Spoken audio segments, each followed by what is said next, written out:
Before we get started, I want to clarify the previous lesson a bit. The series has been a bit of a polemic against the false teaching of a pre-tribulation rapture.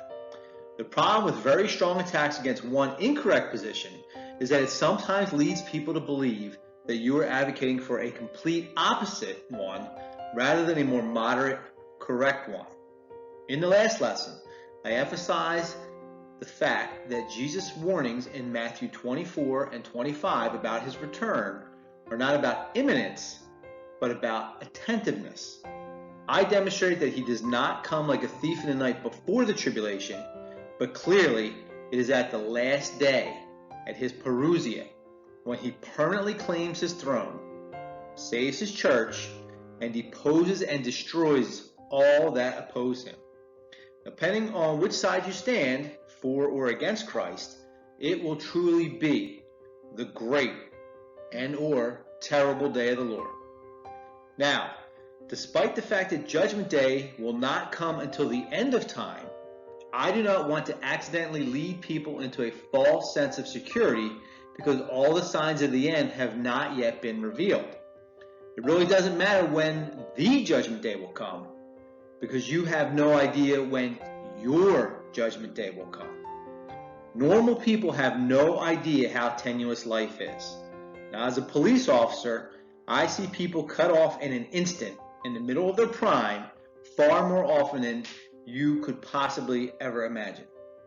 The point of Jesus' parables, which we already covered, and the ones which will build on that theme tonight, is that no one knows the day or the hour of their death. You cannot rely on the assumption that you will have time to repent and get right with the Lord tomorrow.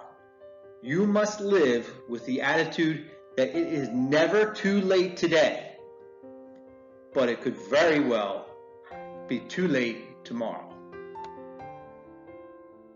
Behold, now is the favorable time. Behold, now is the day of salvation.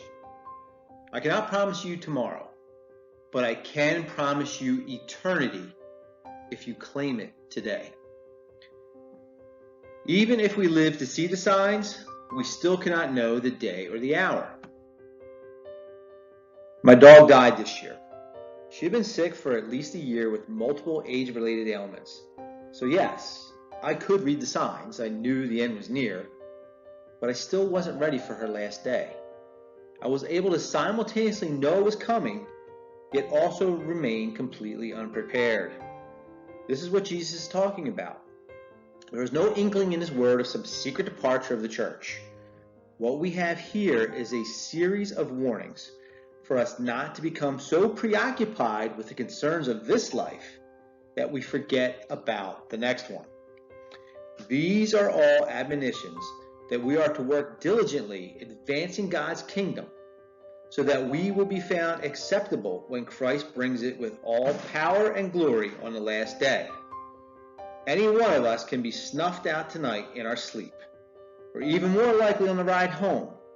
No matter how we depart, all of us will awaken together on the last day. And it is appointed unto men once to die, but after this, the judgment. So Christ was once offered to bear the sins of many, and unto them that look for him shall he appear the second time without sin unto salvation.